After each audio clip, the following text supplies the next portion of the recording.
آپ کے ہاں بیٹی ہوئی ہے۔ نرس نے باہر آ کر خوشخبری سنائی۔ خوشخبری؟ ذاکر حسین نے گہری سانس لی۔ 2 گھنٹے بعد گلابی چادر میں لپٹا معصوم سا وجود اس کے حوالے کیا گیا۔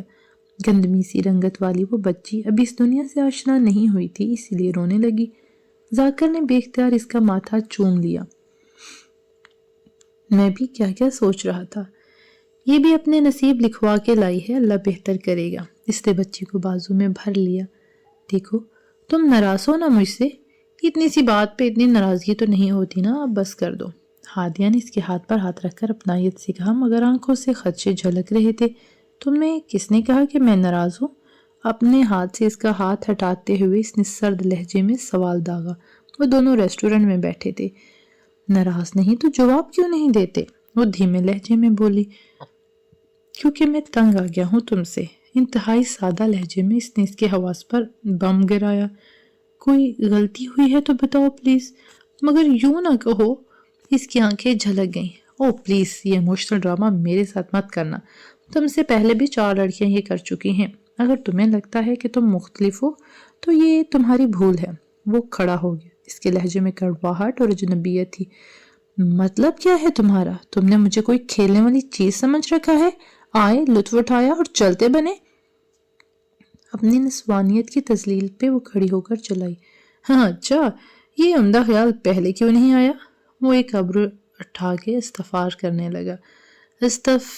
کرنے لگا۔ ہادیہ کے آنسو بھرنے لگے۔ اتنی نیک پروین تھی تو اتنا لمبا عرصہ کیسے گزار لیا میرے ساتھ؟ بھلا اسی میں ہے کہ اپنا اور میرا تماشا نہ بنواؤ، دوبارہ مجھ سے رابطے کی کوشش نہ کرنا۔ وہ سختی سے کہہ کر میزے اپنا چشمہ اٹھاتا چلا گیا اور ہادیہ سر پکڑ کر کرسی پر بیٹھ گئی۔ مار کا سارے انجام دے آئے؟ وہ کار میں آ کر بیٹھا ہی تھا کہ حازم بول پڑا، ہاں مگر یہ والا تھوڑا مشکل تھا، بڑا رو رہی تھی۔ کل تو میرے گھر آ گئی، مشکل سے سمجھا کے بھیجا تھا، آج دی اینڈ کر دیا میں نے۔ صالح جبران کے لہجے سے غرور اور امارت ٹپک رہی تھی۔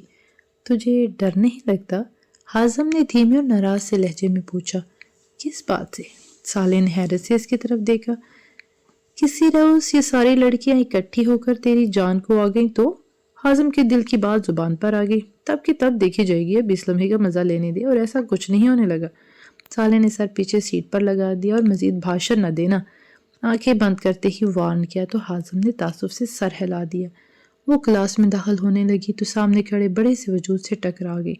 اس کی خوشبو اعجاب کی سانسوں میں اتر گئی۔ وہ بے اختیار پیچھے ہٹی، نظر اٹھا کے اوپر دیکھا۔ سفید شرٹ اور بلو جینز پہنے، بازو فولڈ کیے، وہ لڑکا اپنی کشش سے بھرپور چھا جانے والی کالی آنکھوں سے اسے دیکھ رہا تھا۔ پیشانی پہ تھوڑے سے بال بکھرے تھے۔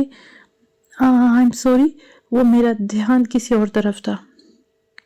وہ شرمندگی سے نظریں جھکاتے ہوئے بولی، دھیان رکھا کریں، جس طرف قدم ہو نظریں بھی اسی طرف ہی ہونی چاہیے۔ مقابل نے ذرا سا آگے جھک کر کہا۔ وہ مارے حجالت کے وہیں کھڑی انگلیاں مروڑنے لگی۔ مجھے صالح جبران کہتے ہیں۔ چلو جی، ٹکرائی بھی تو کس سے؟ آپ کا سینئر ہوں۔ اس نے مختصر لفظوں میں اپنا تعارف کروایا۔ اور آپ؟ ادھر سے خاموشی پا کے سوال پوچھا تو اعجاب نظریں چراتی اس کے سائڈ سے ہو کر کلاس میں چلی گئی اور صالح جبران نے لب بھینچ لیے۔ بیٹا اتنی دیر کر دی؟ جب گھر میں داخل ہی ہوئی تھی کہ میں نے پوچھ لیا۔ اماں سانس تو لینے دیا کریں، آتے ہی شروع ہو جاتی ہیں۔ امنا بے غصے سے زمین پر پٹک کے چلائی۔ حجاب، یہ کون سا طریقہ ہے بات کرنے کا؟ ماں ہے وہ تمہاری؟ ربیہ نے کمرے سے نکل کے جھاڑ پھیلا دی۔ میں تو ایسے ہی بولتی ہوں آپا، نہیں پسند تو بات نہ کیا کریں تم لوگ۔ یہ کہتی وہ کمرے میں چلی گئی۔ اماں منہ پر ہاتھ کپڑا رکھ کر رونے لگی تھی۔ اماں، آپ کو پتہ تو ہے اس کا، پھر دل پہ کیوں نہیں لیتی ہیں؟ ربیہ اماں کے کندھے پہ ہاتھ رکھتے ہوئے بولی، نہیں وہ ٹھیک کرتی ہے، میں اسی قابل ہوں۔ اماں سسکی لے کر بولی، اماں آپ چاہتی ہے کہ میں ناراض ہو جاؤں؟ وہ خفگی سے بولی تو اماں نے بے اختیار اس کی پیشانی چوم لی۔ سرخ اور سفید امتزاج کے کپڑے پہنے وہ لڑکی اس ندی کے پاس سے گزر رہی تھی جو چندر کے نام سے مشہور تھا۔ یہ یہاں کی نہیں لگتی تھی مگر بہت خوبصورت تھی۔ اس کے لمبے بالوں کے سرے دوپٹے میں سے جھانک رہے تھے۔ ہاتھ میں ہمیشہ کترا ٹکرے تھامے وہ بے نیازی سے چلتی جا رہی تھی۔ یہاں اسے کوئی ڈر نہیں تھا کیونکہ سب اسے بہت پیار کرتے تھے۔ وہ خان بابا کی نوازی تھی اور خان بابا اس علاقے کے سب سے معتبر انسان تھے۔ ایک جگہ رک کے اس نے ٹوکری ندی کے پاس نیچے رکھی اور اپنے نازک ہاتھ پانی میں رکھ دیے اور پھر پانی اپنے چہرے پر بہا دیا۔ وہ سردی سے کانپ سی گئی تھی۔ یہاں ہر وقت ایسی ہی ٹھنڈ ہوتی تھی۔ بہت عرصہ برف کی تہوں میں یہ علاقہ چھپا رہتا تھا۔ وہ یہاں کی عادی نہیں تھی، مگر آہستہ آہستہ یہاں کے لوگ اور ان کی محبت اس کے سادہ سے دل میں سرایت کر رہی تھی۔ وہ ٹوکری اٹھا کے اٹھ کھڑی ہوئی مگر ساتھ ہی رک گئے۔ اس نے بیختار پیچھے مڑ کے دیکھا، وہاں کچھ درختوں کا جھنڈ سا تھا۔ اسے لگا کوئی وہاں سے اسے دیکھ رہا ہے۔ دل بیختار دھڑکنے لگا، ہلکا سا خوف سر اٹھانے لگا۔ احمد خان، تم ہو ادھر؟ اس نے جھجکتے ہوئے آواز دی مگر کوئی جواب نہ آیا تو وہ اپنا وہم سمجھ کر مڑنے لگی اور جانے لگی، مگر ساتھ ہی درختوں میں سے ہونے والی سرسراہٹ سن کے رک گئی۔ اس نے مڑ کے دیکھا، ایسا لگا جیسے ابھی کوئی ان درختوں سے نکل کے گھاٹی کے دوسری طرف گیا ہے۔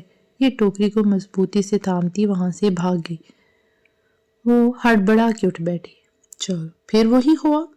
وہ ماتھے پہ ہاتھ رکھ کر بڑبڑائی۔ وقت دیکھا تو 4 بج رہے تھے۔ اس کے بعد وہ جاگتی ہی رہی۔ نیند آنکھوں سے کوسوں دور تھی۔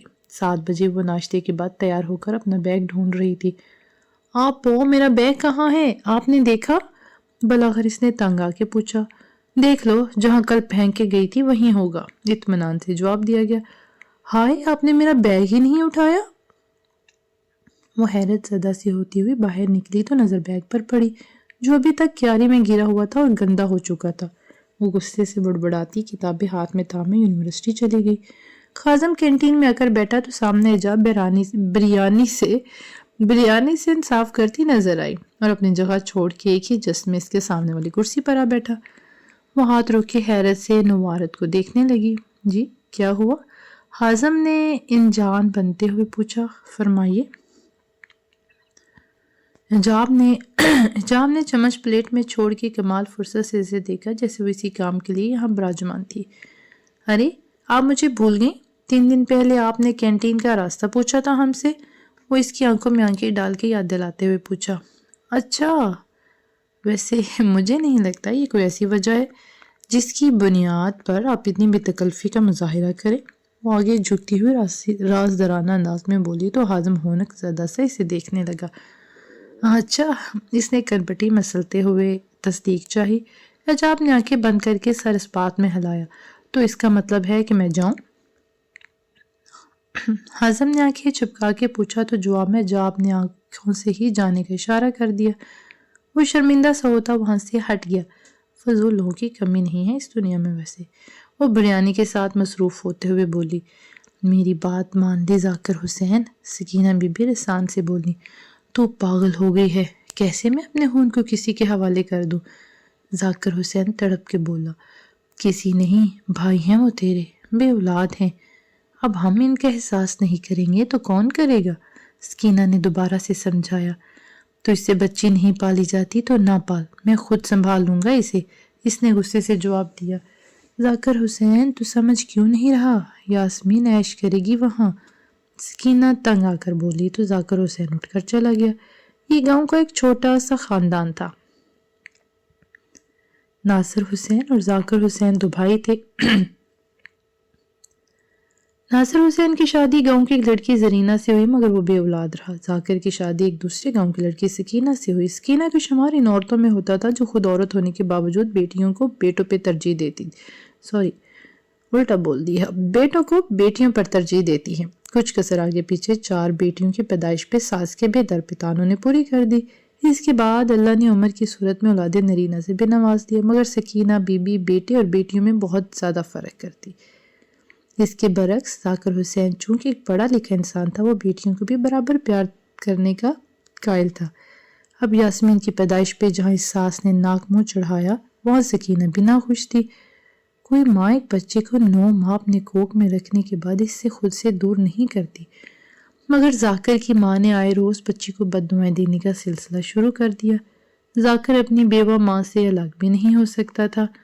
پہلے بھائی بڑے پہلے سے الگ حویلی لے چکے تھے کیونکہ ان کی کاروباری حالت بہت اچھی تھی، تو تنگ آ کر سکینہ نے بچی بڑے بھائی کے حوالے کرنے کا مشورہ دیا اور ذاکر حسین کو منانے لگی۔ بہت اصرار کے بعد ذاکر نے بھی حامی بھر لی اور 3 ماہ کی یاسمین زرینہ بی کی پرشفقت آغوش میں آ گئی۔ پورے کمرے میں سگریٹ کی بو پھیلی ہوئی تھی۔ بیڈ کے علاوہ ہر چیز بہت نفاست اور ترتیب سے رکھی ہوئی تھی۔ ایک طرف دیوار پہ جنگل اور جنگلی جانوروں کی تصویریں لگی ہوئی تھی تو فرش پہ قالین بچھا تھا۔ وہ لیپ ٹاپ گود میں رکھے صوفے پہ بیٹھا تھا۔ اس بکھرے حلیے میں بھی وہ انتہائی دلکش نظر آ رہا تھا۔ یہ دلکشی اس نے اپنی ماں سے چرائی تھی۔ گڑیا اپنا خیال رکھ رہی ہو نا؟ وہ سگریٹ کی کش لیتا اپنی بہن سے مخاطب تھا جس کا چہرہ لیپ ٹاپ کی اسکرین پر نظر آ رہا تھا۔ جی بھائی، آپ کو پتہ ہے یہاں اتنے بڑے بڑے مور ہیں ہاسپٹل کے پیچھے، اور میری اتنی ساری فرینڈز بھی بن گئی ہیں۔ وہ 15 سال کی انتہائی معصوم اور خوبصورت لڑکی تھی جو اسے جوش سے اپنے نئے ہاسٹل کے قصے سنا رہی تھی۔ وردہ میری جان، دھیان رکھنا اور صرف اچھی لڑکیوں کو ہی دوست بنانا، اوکے؟ وہ تھوڑا آگے جھکے پیار سے پچکارتے ہوئے بولا۔ صالح بھائی، یہاں سب بہت اچھی ہیں، آپ یہ بتائیں آپ کب آئیں گے مجھ سے ملنے؟ بس گڑیا 1 مہینے تک میں آپ کو لینے آ جاؤں گا، اس نے یہ کہا اور الوداعی کلمات کہہ کر لیپ ٹاپ بند کر دیا۔ رات کو کھانا کھانے کے بعد سب برآمدے میں خوش گپیوں میں مصروف تھے تو ایجاب کی بڑی 2 شادی شدہ بہنیں امارہ اور ہینا بھی آئی ہوئی تھی۔ یونیورسٹی سے 3 چھٹیاں ملی تھی۔ میں سوچ رہی ہوں وہاں چلی جاؤں، ایجاب نے کسی کو مخاطب کیے بغیر کہا۔ ہاں چلی جاؤ، تھوڑا چینج ہو جائے گا، بلکہ ایک کام کرو ربیہ کو بھی لے جاؤ، تم نہیں ہوگی تو یہ بول بول کے میرا سر کھاتی رہے گی۔ اقصیٰ نے آم کاٹتے ہوئے جواب دیا۔ نہیں، میں اکیلی جاؤں گی۔ ربیہ سے پہلے ایجاب نے جواب دیا۔ ہائے ہائے ایجاب، وہاں اکیلی کیسے رہے گی؟ اماں نے خدشہ ظاہر کیا۔ آپ کو پریشان ہونے کی ضرورت نہیں، میں بچی نہیں ہوں، اس نے تلخ لہجے میں جواب دیا تو اماں خاموش ہو گئی۔ اماں، میں اس کے ساتھ نہیں جاؤں گی، وہاں بجلی بھی نہیں ہوتی۔ ربیہ نے فوراً انکار کر دیا۔ بیٹا تم ایجاب کو خود چھوڑ کے آنا، وہاں چودھری صاحب کے گھر، یہ وہیں رہے گی اور اب میں کوئی بحث نہ سنوں۔ اماں سختی سے اپنے بیٹے کو کہہ کر اندر چلی گئی۔ ادھر چودھری شیشے کے سامنے بیٹھی تھی۔ چودھرائن شیشے کے سامنے بیٹھی تھی۔ کھلے لمبے بال ایک شانے پہ ڈالے وہ ان میں کنگھی کر رہی تھی۔ یہاں سے مطمئن ہو کر وہ سامنے پڑی چیزوں میں سے کچھ ڈھونڈنے لگی۔ مطلوبہ چیز وہاں سے اٹھائی تو وہ سرما دانی تھی جو ایک نہایت دلکش سانچے میں ڈلی ہوئی تھی۔ اس نے سرما دونوں آنکھوں میں لگایا تو اس کے ہلکے بھورے رنگ کی بڑی آنکھیں مزید چمکنے لگی۔ کامدار سیاہ جوڑا پہنے وہ بہت معصوم لگ رہی تھی۔ اپنے سراپے کو آئینے میں دیکھتے ہوئے اس کے چہرے پر مسکراہٹ بکھر گئی۔ امل بی بی، آپ کی سہیلی آئی ہیں؟ شاکرہ ہامتی ہوئی آئی اور خبر سنائی۔ امل نے مڑ کر اسے دیکھا اور پلنگ سے اپنا دوپٹہ اٹھا کر بھاگتی ہوئی باہر آئی۔ کدھر ہے وہ؟ کمرے سے باہر آ کر اسے نہ پکڑ امل نے سوال کیا۔ بی بی جی زنان خانے میں بٹھایا ہے، شاکرہ چہکتی ہوئی بولی۔ دماغ خراب ہے تیرا؟ ساری زندگی اس کی یہاں گزری ہے، تو نے اسے مہمانوں کی طرح وہاں بٹھا دیا ہے۔ تجھے تو میں آ کر پوچھتی ہوں۔ نور اسے جھڑکتی ہوئی آگے بڑھی۔ ایجاب، امل نے اسے پکارا تو اس نے سر اٹھا کر دیکھا اور وہ دونوں آگے بڑھ کر گلے لگ گئیں۔ کیوں چلی گئی تھی؟ اتنا عرصہ ملنے بھی نہیں آئی؟ 3 مہینے بخار میں پھنکتی رہی تھی۔ میں تیرے بعد میرا تو سوچ لیتی۔ امل گلے ملتے ہی نم آنکھوں سے شکوہ کرنے لگی۔ نہیں جانا چاہتی تھی، میرا بس نہیں چلا، میں اپنے ماں باپ کا علاقہ اپنی مرضی سے نہیں چھوڑا۔ ایجاب بھی سسک اٹھی۔ اچھا چل کمرے میں، وہاں ساری باتیں کریں گے۔ نور اس کا ہاتھ تھامتی کمرے کی طرف چل دی۔ ذاکر حسین اپنا کنبہ لے کر شہر چلا گیا تھا، وہاں اپنا کاروبار شروع کیا جس میں بڑے بھائی نے بھی مدد کی۔ یاسمین بیمار رہنے لگی تھی۔ 6 ماہ کی بچی جب روتی تو زرینہ مائی تڑپ اٹھتی۔ جگہ جگہ دکھایا مگر کوئی فاقہ نہ ہوا۔ ایک دن رونے لگی۔ ان کا خیال تھا کہ شاید یہ ماں کی جدائی میں بیمار پڑ گئی ہے، اسے واپس چھوڑ آتے ہیں، ایسے تو بچی مر جائے گی۔ ایک دن وہ مجبور ہو کر شوہر سے کہنے لگی۔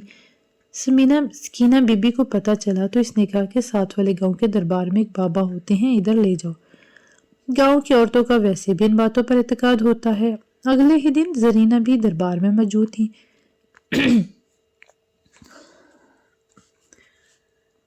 بابا نے دم درود کیا اور کہا کہ بچی کا نام اس لیے نہیں ٹھیک، اس کا نام بدل دو۔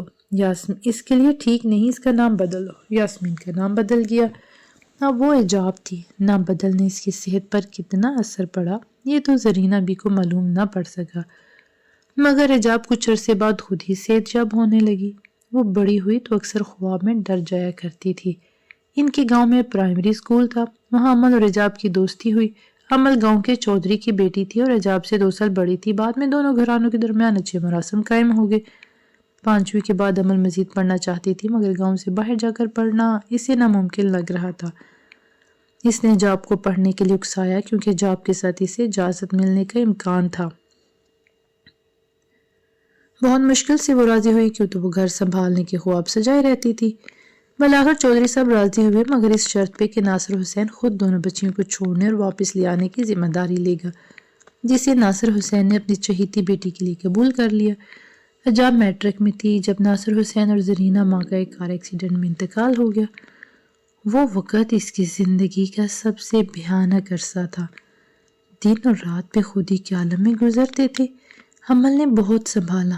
حجاب کے اصل ماں باپ اور بہن بھائی 2 ہفتوں سے وہی تھے، مگر سب نے رخصت تو ہونا ہی تھا، اس لیے حجاب کے انکار کے باوجود اسے شہر لے آئے۔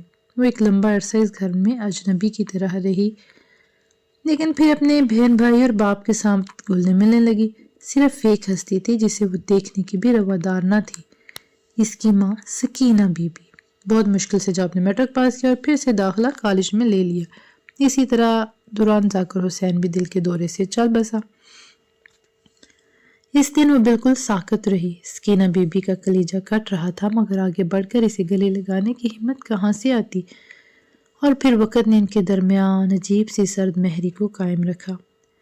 اب تقریباً 4 سال کے بعد حجاب واپس گاؤں گئی تھی۔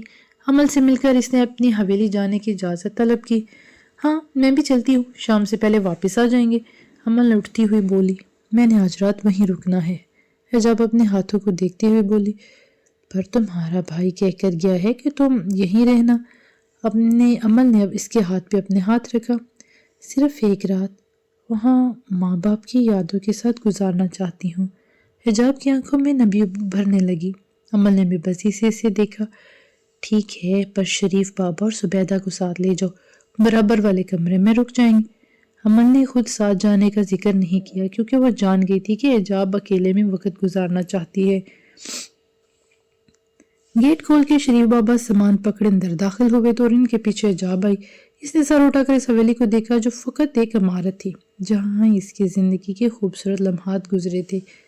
آنکھیں لبریز ہو گئی تو وہ جلدی سے آگے بڑھ کر ہال میں داخل ہوئی۔ ایک کمرے کا تالا کھول کے دروازہ دکھیلا تو وہ تیز آواز کے ساتھ کھلتا چلا گیا۔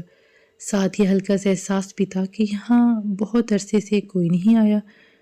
وہ حجاب کے والدین کا کمرہ تھا۔ اندر داخل ہو کے اس نے دروازہ بند کر دیا۔ حجاب نے بیڈ سے چادر کھینچ کر سائڈ پر رکھ دی اور خود اودھنے منہ بیڈ پر لیٹ گئی۔ آنسو آنکھوں کی بار توڑ کر تکیے میں جذب ہونے لگے۔ جانے کس پہر وہ ہڑبڑا کر اٹھ بیٹھی۔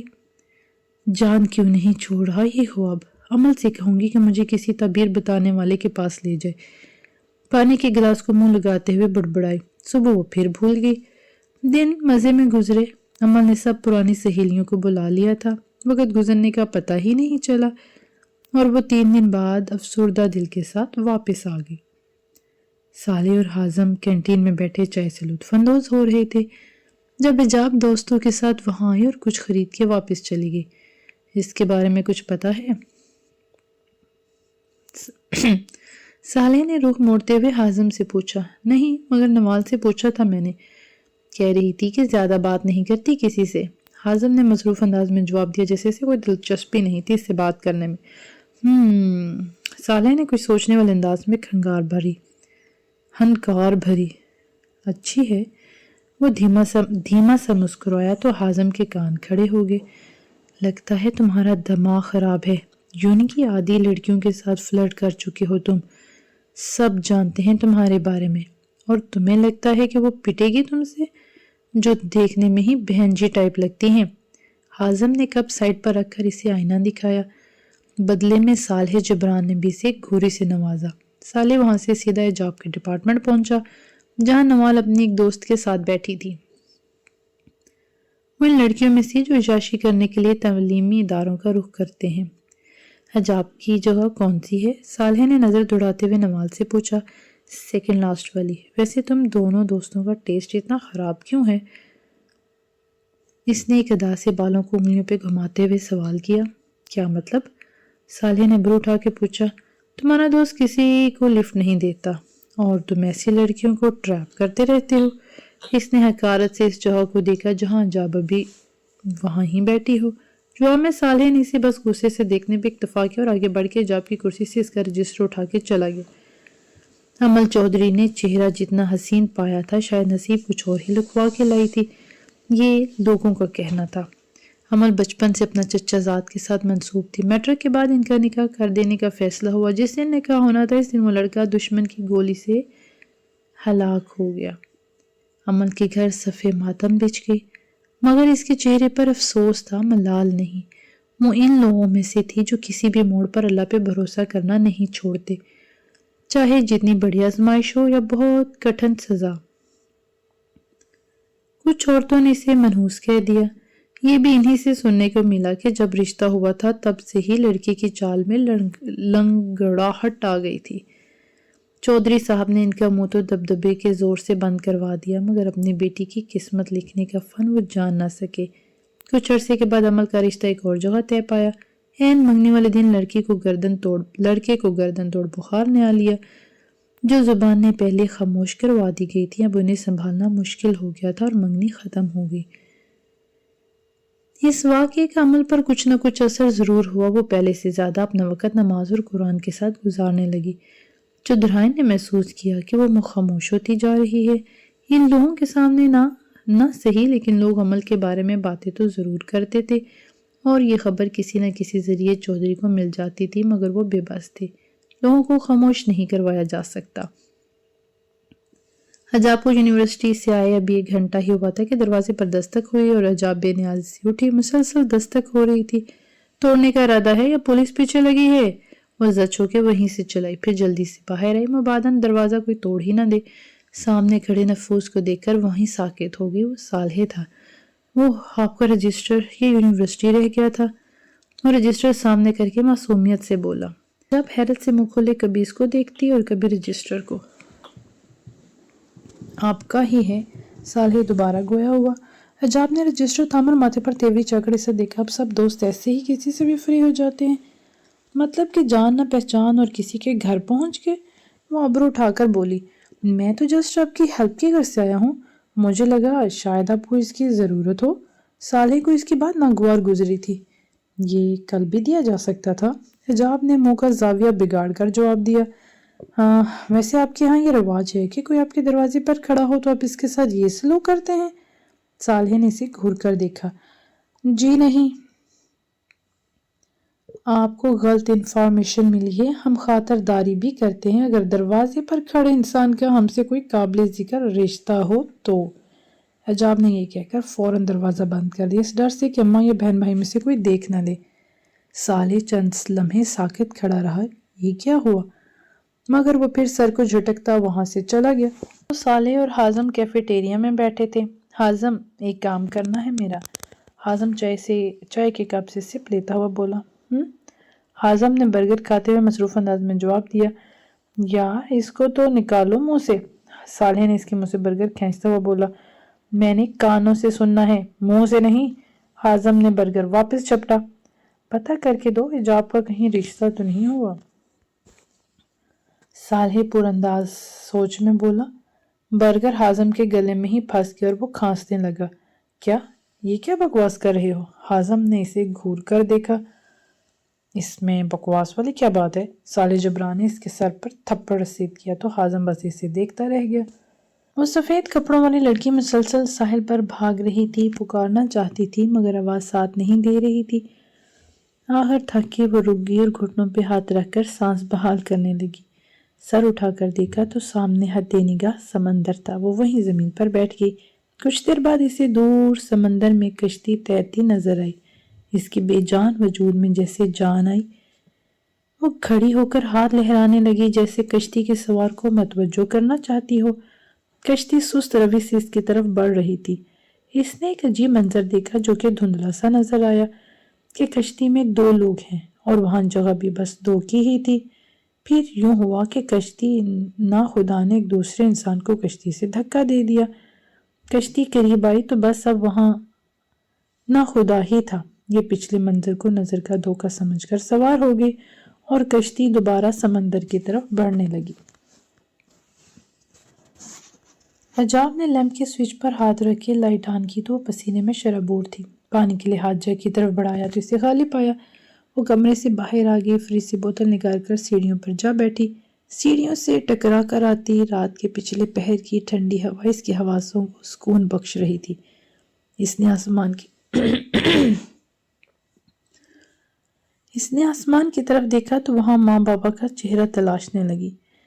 ماں، دیکھ رہی ہو نا آپ دونوں کے بعد میں کیسی ہو گئی ہوں؟ ماں، میں ایسی تو نہ تھی، اتنی بے حس اور بے غرض۔ ماں، میں تو زندہ دل تھی۔ ماں، میں تو گاؤں کی سب سے چلبلی لڑکی تھی۔ ماں، بابا، دیکھو آپ کی حجاب اکیلی رہ گئی ہے۔ اور پھر وہ ہاتھوں میں چہرہ چھپا کے رو دی۔ فجر کی اذان تک وہیں بیٹھی رہی، پھر نماز ادا کر سونے چلی گئی۔ صبح دیر سے یونیورسٹی جانا تھا۔ اپنی تمام کلاسز لے کر وہ جب کلاس سے تھوڑا دور ہی آئی تو ایک لڑکی بھاگتی ہوئی اس کے پاس آئی۔ حجاب، آپ کی دوست ردا وہاں بے ہوش پڑی ہے۔ وہ لڑکی ہامتی ہوئی بولی۔ کیا؟ کدھر؟ حجاب نے پریشانی سے پوچھا۔ آئیں اس طرف۔ اس لڑکی نے لا ڈپارٹمنٹ کی طرف اشارہ کیا جو دور سے ذرا سا نظر آ رہا تھا۔ چلیں۔ حجاب کتابیں سنبھالتی اس کے پیچھے جلدی جلدی چلنے لگی۔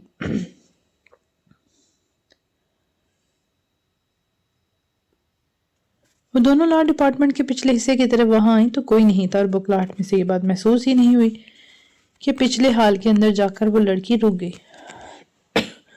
ارے ابھی تو یہیں تھی، ردا کہاں گئی؟ وہ لڑکی زمین کی طرف دیکھنے لگی۔ مگر وہ تو بے ہوش تھی نا، تو وہ خود کیسے جا سکتی ہے؟ حجاب نے ادھر ادھر نظر گھمائی۔ آپ رکیے، میں باہر دیکھتی ہوں، ہو سکتا ہے کوئی اسے فرسٹ ایڈ دینے کے لیے لے گیا ہو۔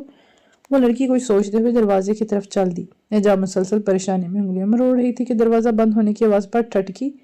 ایک دم سے حال میں اندھیرا ہو گیا۔ وہ چند لمحے ساکت سی وہیں کھڑی رہی اور ہوش میں آتے ہی وہیں کھڑی ہو کر اونچا سا بولی۔ یہ کیا حرکت ہے؟ آپ میرے ساتھ کوئی مذاق کر رہی ہیں؟ مگر آگے مکمل خاموشی تھی۔ حجاب کے ہاتھوں پر کپکپاہٹ طاری ہونے لگی۔ قدم آگے بڑھنے سے انکاری ہو گئے۔ بہت مشکل سے قدم بڑھایا ہی تاکہ دروازے کے پٹوا ہو گئے۔ وہاں کوئی لڑکا کھڑا تھا۔ پیچھے سے آتی دن کی تیز روشنی کی وجہ سے بس اس کا وجود ہی واضح تھا۔ چہرہ پہچاننا تھوڑا مشکل تھا۔ کون؟ حجاب نے اپنے حواس بحال رکھنے کی ممکنہ کوشش کی، مگر حقیقت میں وہ ہوا ہوش کھونے کے قریب تھی۔ وہ چلا بھی نہ سکی تھی، گھٹن سی ہونے لگی تھی اسے۔ سامنے والے نے کوئی جواب نہ دیا، بس اس کی طرف سے آہستہ آہستہ بڑھ رہا تھا اور پورے حال میں اس کے قدموں کی چاپ گونج رہی تھی۔ میں نے پوچھا، کون ہو تم؟ وہیں رک جاؤ، میں کہہ رہی ہوں وہیں رکو ورنہ اچھا نہیں ہوگا۔ میں تم سے کہہ رہی ہوں۔ حجاب چلائی مگر اس کی آواز اس کا ساتھ چھوڑ رہی تھی۔ مقابل اس کے بالکل سامنے آ کر کھڑا ہو گیا۔ حجاب نے چہرہ دیکھنے کے لیے نظریں اٹھائیں مگر روشنی کی وجہ سے اس کی آنکھیں چندھیا گئیں۔ ایک لڑکے نے ہاتھ آگے بڑھا کر حجاب کا بازو پکڑ لیا، جسے حجاب باوجود زور لگانے کے بھی چھڑا نہیں پائی۔ چھوڑو میرا ہاتھ، کمینے، میں تمہیں۔ اس نے اپنا رخ پیچھے کی طرف موڑ لیا۔ حجاب کی بات پورا نہیں ہوئی تھی کہ پیچھے سے کوئی بھاگتا ہوا آیا اور پہلے سے موجود لڑکے کی کمر میں ٹانگ مار کر نیچے گرا دیا اور اسے گھسیٹتا ہوا باہر لے گیا۔ حجاب وہیں کھڑی منہ چھپائے رو رہی تھی۔ باہر سے لڑنے کی آوازیں آ رہی تھی۔ وہ لرزتے قدموں سے باہر کی طرف بڑھی اور دروازے پر ساکت ہو گئی۔ صالح اور حازم آپس میں گتھم گتھا تھے۔ صالح جسمانی طور پر طاقتور ہونے کی وجہ سے حازم پہ حاوی تھا۔ صالح بھی حتی المکان مزاحمت کر رہا تھا۔ دھوکے باز، مجھے نہیں پتا تھا کہ تو آستین کا سانپ نکلے گا۔ صالح حازم کو مارتے ہوئے چلا رہا تھا۔ مجھے بھی نہیں پتا تھا کہ تو یہ کرے گا۔ حازم اس پہ پھنکارا۔ حجاب کچھ سوچے سمجھے بغیر وہاں سے بھاگی۔ وہ مسلسل سڑکوں پر بھاگتی جا رہی تھی۔ وہ نہیں جانتی تھی کہ اس کے ساتھ کیا ہو رہا ہے۔ سارا لاہور شہر جیسے اس کو ہی دیکھ رہا تھا۔ سب مل کے اس کی نادانی اور کم عقلی پہ ہنس رہے تھے اور راستے میں اپنی کتاب بھی کہیں پھینک آئی تھی۔ گھر آ کر زور زور سے دروازہ بجایا۔ عمر نے دروازہ کھولا اور حجاب 2 قدم اندر آنے کے بعد اس کے بازو میں ڈھیر ہو گئی۔ اسے جب ہوش آیا تو عمر اور اماں بھی اس کے سراہنے بیٹھے تھے۔ کیا ہوا گڑیا، ٹھیک تو ہو؟ اسے ہوش میں آتا دیکھ کر عمر فوراً آگے ہو کر بولا۔ حجاب سہارا لیتی اٹھ کے بیٹھی اور عمر کے سینے سے لگ کر رونے لگی۔ کیا ہوا بیٹا، بتاؤ تو صحیح، اماں بھی پریشانی سے بولی۔ وہ بھائی، بس ایک ایکسیڈنٹ دیکھ لیا تھا، بہت برا، بس اس وجہ سے ڈر گئی تھی۔ حجاب آنکھیں چراتی بول اٹھی۔ اف یار، ڈرا ہی دیا تھا۔ گڑیا بہادر بن جاؤ، کوئی اور پریشانی تو نہیں؟ عمر نے اس کے بال سہلاتے ہوئے پوچھا۔ نہیں بھائی، بس ایسے ہی۔ اور وہ یہ کہتی لیٹ گئی۔ ٹھیک ہے، تم آرام کرو، کسی بھی چیز کی ضرورت ہو میں تمہیں باہر ہی بیٹھا ہوں، آواز دے لینا، عمر پیار سے کہتے اماں کو لے کر باہر چلے گئے تو حجاب کی آنکھیں پھر سے برسنے لگی۔ وہ بہت ڈر گئی تھی۔ کشتی سمندر کے اس حصے میں تھی جہاں دور دور تک کوئی جزیرہ نظر نہیں آ رہا تھا۔ اچانک طوفان آنے لگا، کشتی سمندر کی لہروں پہ دوڑنے لگی تھی، اور یہ آواز کسی مرد کی آواز تھی، بہت خوبصورت آواز، مگر اس آواز میں ایک ایسا ملال اور سوگ تھا کہ اسے اپنا دل بند ہوتا ہوا محسوس ہو رہا تھا۔ اس نے بے اختیار کشتی کے ناخدا کی طرف دیکھا اور نظریں وہیں ٹھہر گئی۔ ناخدا کسی مجسمے کے سامنے دو زانوں بیٹھا تھا اور یہ اسی کی آواز تھی۔ یکبرنی وہ اس مجسمے سے مخاطب تھا، چہرہ اتنا جھکا تھا کہ پہچان نہ سکی تھی۔ اس نے اپنی کمر زور ہاتھ اپنے کانوں پر رکھ کر یہ آواز اسے کی جان لے رہی تھی۔ وہ بھاگ جانا چاہتی تھی۔ بند کرو، خاموش ہو جاؤ، میں کہتی ہوں چپ کرو، وہ بلاخر چلانے لگی۔ حجاب میرا بچہ، حجاب اٹھو، کیا ہوا؟ اماں اسے مسلسل جھنجھوڑ رہی تھی جو نیند میں چیخ رہی تھی، ٹوٹے پھوٹے سے الفاظ اس کے منہ سے ادا ہو رہے تھے۔ مت بولو، خدا کے لیے چپ کر جاؤ، میں مر جاؤں گی، وہ بڑبڑا رہی تھی اور اپنے بال نوچ رہی تھی۔ حجاب بیٹا اٹھو، میری بات سنو۔ اماں کی حالت رونے والی ہو گئی تو ایک دم حجاب نے آنکھیں کھول دی۔ اماں کو لگا کہ ان کا سانس بند ہو جائے گا۔ حجاب کی گہری آنکھوں میں اس قدر ویرانی اور جنون تھا کہ اماں کا دل دہل گیا۔ بیٹا، انہوں نے کانپتے ہاتھوں سے اس کا کندھا ہلایا تو وہ اٹھ کے بیٹھ گئی اور حالی نظروں سے انہیں دیکھنے لگی، آگے بڑھ کر ان کے گلے لگ گئی۔ اماں، وہ آواز، میرے کان پھٹ رہے تھے، میں نہیں سننا چاہتی تھی دوبارہ۔ اماں مجھے نہیں سونا۔ حجاب کو اس لفظ کا مطلب نہیں معلوم تھا مگر وہ اسے وحشت زدہ کر گیا تھا۔ وہ ماں کے گلے لگ کے بلک رہی تھی اور جانے کے خیال آنے پر کرنٹ کھا کر پیچھے ہٹی۔ آپ یہاں کیا کر رہی ہیں؟ زیادہ ہمدردی جتانے کی ضرورت نہیں، جائیں یہاں سے۔ اس کا لہجہ تلخ ہو گیا تھا۔ بیٹا پانی تو پی لو، انہوں نے گلاس اس کی طرف بڑھایا۔ کہا نا جاؤ، نہیں پینا، جاؤ یہاں سے، سب اکیلا چھوڑ دو مجھے۔ اس نے ہاتھ مار کے گلاس نیچے گرا دیا۔ حجاب میری جان، اماں کی آنکھیں بھر آئیں اور پھر وہ آنسو پونچھتے کمرے سے چلی گئی۔ حجاب ساری رات ایک ہی حالت میں بیٹھی رہی۔ وہ 2-4 دن کے بعد یونیورسٹی آئی تھی اور دل ہی دل میں دعا کر رہی تھی کہ اس کا سامنا ان دونوں میں سے کسی سے نہ ہو۔ وہ کیسے نظریں ملا پاتی؟ آج صرف 2 کلاسز تھی۔ وہ کمرے سے باہر نہیں نکلی تو سامنے ہی صالح کسی سے باتیں کرتا نظر آیا۔ حجاب نے نظر بچا کر گزرنے کی کوشش کی۔ سنو حجاب میری بات سنو، رکو۔ صالح دوڑتا ہوا اس تک آیا۔ دیکھو حجاب، اس دن کے لیے سوری، مجھے نہیں پتا آپ کیوں معافی مانگ رہے ہیں۔ شرمندگی تو آپ کے دوست کو ہونی چاہیے، وہ اس کی بات کاٹتے ہوئے بولی تو ساتھ ہی اس کا گلا رند کیا۔ چھوڑو، جو ہوا سو ہوا، اب تم اپنی اگلی زندگی کی طرف دیکھو، اس واقعے کو تم اپنے سر پر سوار نہ کرو۔ صالح اسے دیکھتے ہوئے سمجھانے کے انداز میں بولا۔ جی اب میں چلتی ہوں، یہ کہہ کر حجاب آگے بڑھ گئی۔ ایک ہفتے تک اسے یونیورسٹی میں ہاضم نظر نہ آیا۔ شاید وہ شرمندہ تھا یا پھر یونیورسٹی چھوڑ کر چلا گیا تھا۔ ایسا ہوتا تو اچھا ہی ہوتا۔ اس دن اسے یونیورسٹی میں وہ نظر آ گیا۔ اس کے سر پر پٹی بندھی تھی اور چہرے پر بھی زخموں کے نشان تھے جو اب مندمل ہو گئے تھے۔ وہ اس کو دیکھتے ہی دوڑتا چلا آیا۔ تم ٹھیک ہو؟ وہ ہانپتی سانس کے ساتھ بولا۔ ہاضم کو دیکھ کے تیز تیز چلنے لگی۔ وہ اس منظر سے غائب ہو جانا چاہتی تھی۔ وہ اس کو دیکھنا تو کیا، اس کا وجود کا ہونا بھی برداشت نہیں کر سکتی تھی۔ آہستہ چلو، میں پہلے ہی بیمار ہوں اور اب تم بھگائے لے جا رہی ہو۔ وہ اس کی رفتار کا ساتھ دیتے ہوئے بولا، حالانکہ اس میں چلنے کی دقت نہیں ہو رہی تھی۔ وہ نارمل رفتار سے چل رہا تھا، جبکہ حجاب تقریباً بھاگ کے بھی اس کے برابر ہی تھی۔ تم میرے پیچھے کیوں آ رہے ہو؟ وہ یونیورسٹی سے باہر جا کر چلائی۔ کیا ہو گیا ہے؟ تمہارا حال پوچھنا تھا۔ میں اتنے دن یونین نہیں آ سکا، اس لیے۔ وہ آنکھوں میں حیرت سموتے ہوئے بولا، انتہائی ٹھیٹ انسان ہو۔ جو اس دن میرے ساتھ کیا، اس کے بعد تم یہ دیکھنے آئے ہو کہ میں زندہ ہوں یا مر گئی؟ حجاب چلائی۔ واٹ؟ میں نے کیا کیا ہے؟ وہ حیرت سے منہ بناتے ہوئے بولا۔ حجاب اس کی بات نظر انداز کر کے آگے جانے لگی تو اس کے سامنے آ کر کھڑا ہو گیا۔ حجاب ٹھٹک کے رکی اور ایک زوردار تھپڑ اس کے چہرے پر جڑ دیا۔ مجھے لگا تھا کہ تم شرمندہ ہوگے، مگر تم تو ڈھٹائی کا مظاہرہ کرتے ہوئے یہاں میرے سامنے کھڑے ہو اور پوچھ رہے ہو کہ تم نے کیا کیا۔ میں کہتی ہوں دفع ہو جاؤ میری نظروں کے سامنے سے۔ آئندہ مجھے اپنی شکل مت دکھانا، گھن آ رہی ہے مجھ سے تم سے۔ دفع ہو جاؤ، چلے جاؤ یہاں سے۔ حجاب چلائی تو راستے سے گزرتے ایک دو راہگیر روک کر دیکھنے لگے۔ اوکے ریلیکس، میں چلا جاتا ہوں۔ حازم دونوں ہاتھوں پر کر کے ہار مانتا وہاں سے واپس یونیورسٹی میں داخل ہو گیا اور حجاب آنسو صاف کرتی رکشہ رکوا کر اس میں بیٹھ گئی۔ حازم وہاں سے سیدھا پلے گراؤنڈ میں آیا، صالح جہاں کرکٹ کھیل رہا تھا۔ حازم نے اس کے ہاتھ سے بیٹ چھین کر نیچے پھینکا اور گردن سے اسے کھینچتا دور تک لے گیا۔ صالح نے موبائل پر کال ملائی، اسپیکر پہ حجاب کی آواز ابھری۔ وہ حازم آج ملا تھا مجھے، میں نے اس کی بہت بے عزتی کی، اسے ذرا بھی شرمندگی نہیں اپنے رویے کی۔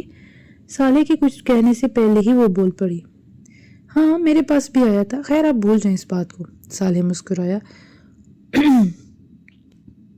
اور ہاں میں نے آپ سے کہا تھا میں فون پہ بات نہیں کر سکتی، تو آپ پلیز مجھے کال یا میسج نہ کیا کریں۔ حجاب کی آواز دوبارہ ابھری، جی بہت بہتر، نہیں کروں گا، خیال رکھیے گا، اللہ حافظ۔ صالح نے کال کاٹ دی اور ہونٹوں پر مسکراہٹ بکھر گئی۔